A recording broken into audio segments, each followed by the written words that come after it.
Hello, everyone. Welcome to our next English lesson. This is called Revenge of the English. Without further ado, here's today's lesson. We're going to be talking about alphabet as per usual in kindergarten. Today we're looking at letters N, O, P, Q, R, S, T.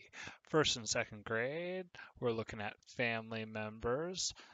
This might be a review for some of you. Some of you might learn something different about cultural names in America for family members. Third and fourth grade, we're talking about ER words. When you add ER to a word, what happens to it? If a runner runs, does a sweater sweat? That sort of thing. Fifth and sixth grade, common vocabulary. We're going to be starting a series of 1,000 most commonly used words in the English language. And so today I'm going to be looking at 30 words and then breaking those down into maybe words that you don't know out of those 30. So, all right, without further ado, to the kindergarten. Okay, welcome back. We're going to be reviewing our alphabet. You guys know the drill. We're going to go through the alphabet. We've got uppercase and lowercase, big letters or small letters, as some of you might like to say. All right, we're going to say it together. Are you ready? 3, 2, 1, go. A, B, C, D, E, F, G, H, I, J, K, L, M, N, O, P, Q, R, S, T, U, V, W, X, Y, and Z. Can we sing it this time? With a little more rhythm. I hope my finger's fast enough to underline. A, B, C, D, E, F, G, H, I, J, K, L, M, N, O, P, Q, R, S, T, U, V, W, X, Y, and Z. One more time. No, I'm just kidding. You guys have done it enough. All right. Now to review last week's. Here we go. Okay, so last week we talked about letters G and words that start with G, like gold and horse, and I. I says words like ink, J says words like jungle, K says words like kangaroo, L says words like lemon, M says words like money, but I mixed up all of the pictures, so we have to match the pictures, okay? So I'll do one for you so you can see. This is ink, okay? This is ink up here. Can you do the rest? All right, I'll give you some minute. Pause the video if you need to before I start showing you the answers, okay? Gold. What's gold? This is gold right here. A horse is right there. Jungle. That's a jungle. A kangaroo. That is a kangaroo. Lemon. We don't see a lemon. And that's money. All right. Now for today's letters. Our first letter is letter N. Letter N makes a sound n. It says words like nut, nut. That's the picture of a nut. That is a peanut, but general term is nut. Okay. Now we have letter O. O. Letter O says words like octopus, octopus. This is an octopus. Then we have letter P. Letter P says words like popcorn, popcorn. There's popcorn. Then we have letter Q. Letter Q makes the qua, qua, qua sound. It says words like queen. There's a queen. A queen. All right. Next letter is letter R. Letter R says words like robot. Robot. Makes the sound rrr, rrr. And there's a robot. Now we have letter S. Letter S says words like sun. Sun. There's the sun. Letter T. Letter T makes the sound t, t, t, t, t. It says words like turtle. Turtle. All right. Okay. Feel free to rewind and rewatch that. You get a sense of the sounds. I will see you all next week for kindergarten. All right. That is it for kindergarten. Now, first and second. Okay, so first and second grade, we're going to be talking about family members. You probably already know family members, but we're going to be using different ways that you might refer to family members, as well as just covering all the basics. So make sure that you know them. Okay, so mother is going to be the most formal way to call your mom, but your mom is the most common, right? This right here is a mom. As you can see, she has a child, a baby. And mama is sometimes used, but it's more of a regional thing, kind of rare. All right. Then, of course, we have father, papa, dad. Dad is the most common, and father is going to be the most formal. Grandmother or grandma. Grandma, I would think, is a little bit more common, but grandmother's more formal. Grandfather or grandpa. Grandfather is more formal. Grandpa is more common. And then we have sisters. Well, sisters are just sisters. You might have cute names for your sister, but that's on an individual basis. Brothers are just brothers. And this is a baby, a small person, a very, very small person.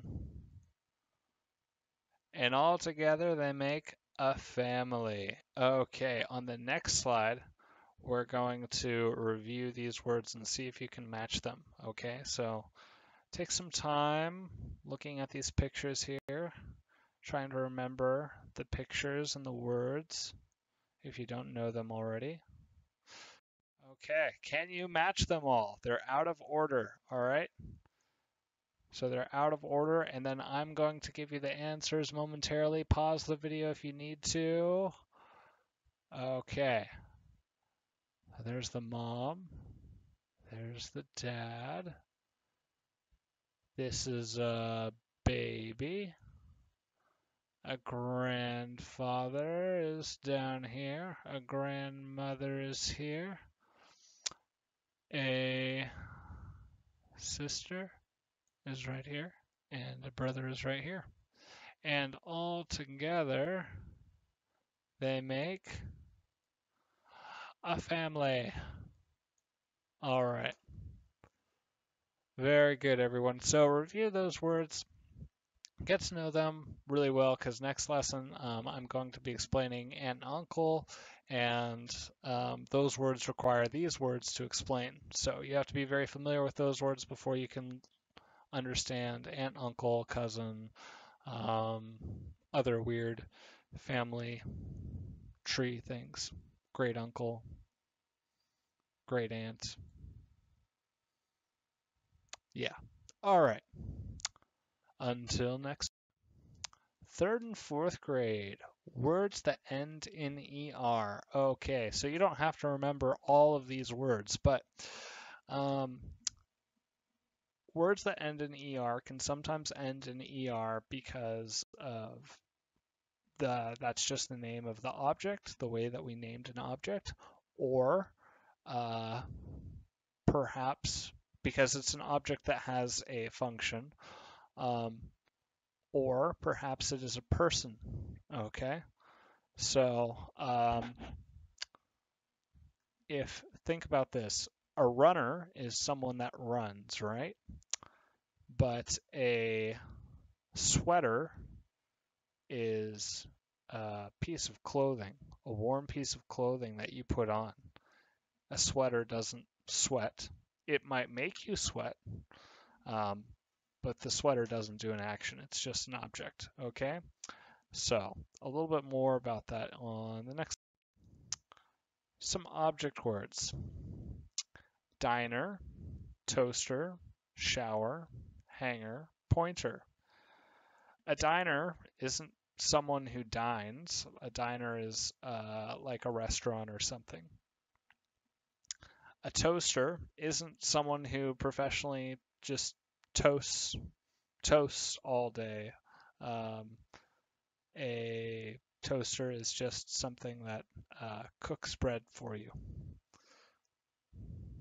It's an object. A shower, it's not a shower. It's not someone that does the show or shows the show.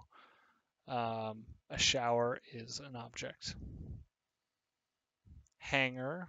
Hanger is something that you put your clothes on to hang out to dry or to keep from wrinkling.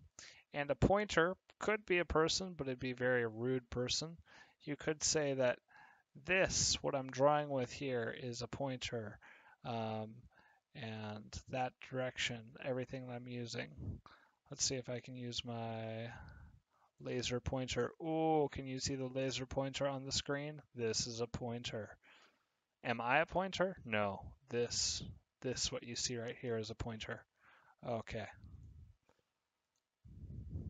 So some words, some people, some words that refer to people are runner, swimmer, player, reader, teacher. Hey, that's me. A runner is someone who runs. A swimmer is someone who swims. A player is someone who plays. And a reader is someone who reads. I'm a teacher because I teach.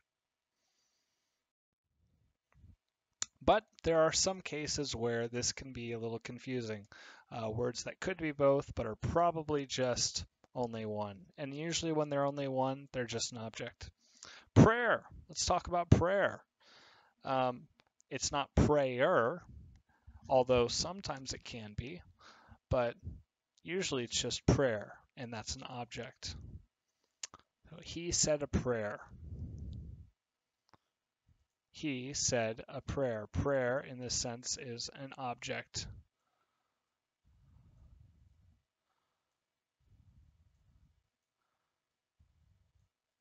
Or the action itself. I gotta stop writing in red. That's bad, right?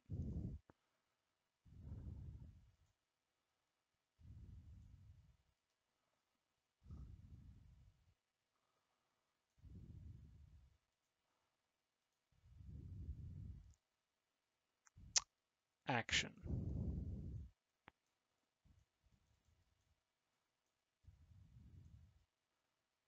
My handwriting looks like a 5-year-old's. Okay, so she is a prayer in this sense. She likes to pray. We can say that, but it's not commonly said. So usually when you see this word prayer, it's referring to it like here. Okay.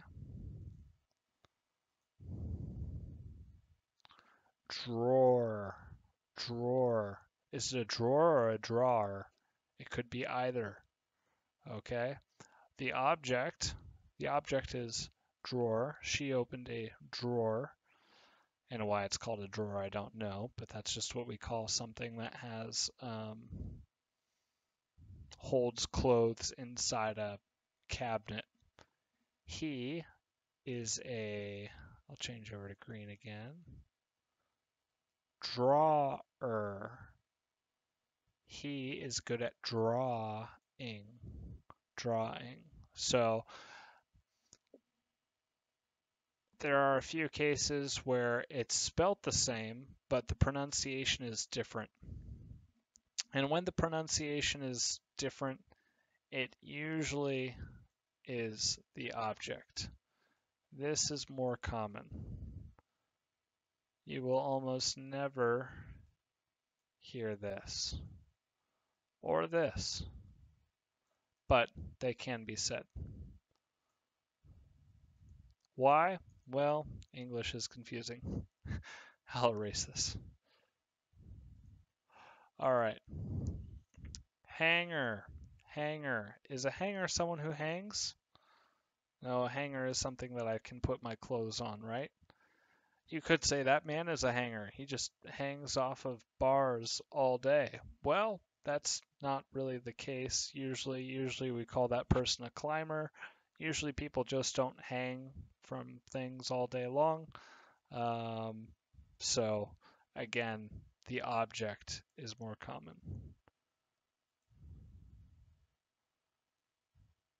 This way is more common.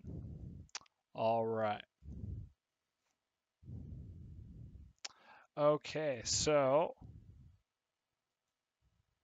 your homework is to try creating your own sentences or look up more ER words from that first slide and find out which um, words are objects and which words refer to people. And then use some of those words in sentences. Create your own sentences with those words. All right, until next time. 5th and 6th grade, we're going to be starting a series on the 1,000 most common words in English because now you know a fair amount of English. You probably know maybe half of the words on the screen here, maybe more, maybe most of them. These are words that I selected from a much larger list. Today we only have 30, and I'm giving you some of the first 6 letters, 5 each. 5 times 6, that's 30, right? So every week, I'm going to keep doing this with different words, and not all letters are created equal. In English, we like to use A words quite a bit, as well as S words. Words that start in B are less common, so those will go away probably sooner. But if you're really common, if you're really curious, I've got the link to the most common words at the end of this presentation. So you can fast forward ahead if you want to go straight to that, but I have some words to explain here. So out of these 30 words right here, ability, able, about, above, accept, baby, back, bad, ball, call, camera, campaign, can, cancer, dark, data or data, daughter, day, dead, each, early, east, easy, eat, face, fact, factor, fail, fall. If you've been studying English for some time, you might know most of these already. I want to look at some sentences or some words that you may be less familiar with. Ability. Ability. You probably know this word, but if you don't, ability is kind of like a talent. It's something that you have, you are able to do. So I do not have the ability to speak Korean very well. All right. I can speak English very well. I have that ability. I am able to walk. I have the ability to walk. I have the ability to speak, etc., so on and so forth. That's ability, something that you're able to do. Campaign. Now, campaign's an interesting word. Could mean a military campaign, could be a political campaign, but the idea is that it's something that is being done with progression, and it's a long project that requires movement and multiple parts. In a sentence, Donald Trump's is going to have a difficult campaign if he doesn't stop saying such stupid things. He is right now campaigning to be reelected to be president, right? He's trying to win people's approval. That's known as campaigning. It's a political campaign. It's one type of campaign, but it is probably the most common use of campaign is political. Data. Data is just information. At the end of the day, it is measurable amounts of information or information in general. If you're doing a scientific experiment, you have to make a hypothesis, find a way to test your hypothesis, and then from testing your hypothesis, you record the results. Those results are data, right? Did you collect a lot of data before trying to prove your idea? That's one example. Or, more commonly today probably is data on a computer, right? I backed up all of my computer's data onto a flash drive. You might not know all of those words, but data is information that's stored on a computer, as well as it could be in the real world outside of computers. Factor. What's a factor? Well, a factor is something that has to be taken into consideration. So there are components, factors. There are many factors to consider before buying a house, before buying a home. There are many factors to consider before starting your own business. There are many factors to consider before you choose what you want to be when you grow up, many factors to consider before you buy a car, so on and so forth. Maybe there's many factors to consider before you choose, boyfriend or girlfriend. Are they handsome? Are they smart? Do they make me laugh? Etc. So on and so forth. Is it worth it? All those things. I'm kidding, of course. More factors are considered for technical things. So it's usually a technical consideration. All right. So here's the linked address for the 1,000 most common English words. You can copy and paste that. Well, no, you can't copy and paste it because it's a video, so you'll have to do it the old school way. Write it down, pause the video, write it down, and then you'll be able to look up all the 1,000 words to your heart's content, see if you know them all. And if you do know them all, then you could probably understand most English conversations to an exceptional degree. So, good luck with that. Yeah, have fun looking up words, creating sentences, exploring language to your heart's content. Don't get too bored. Enjoy this warm weather. All right, be blessed. Bye.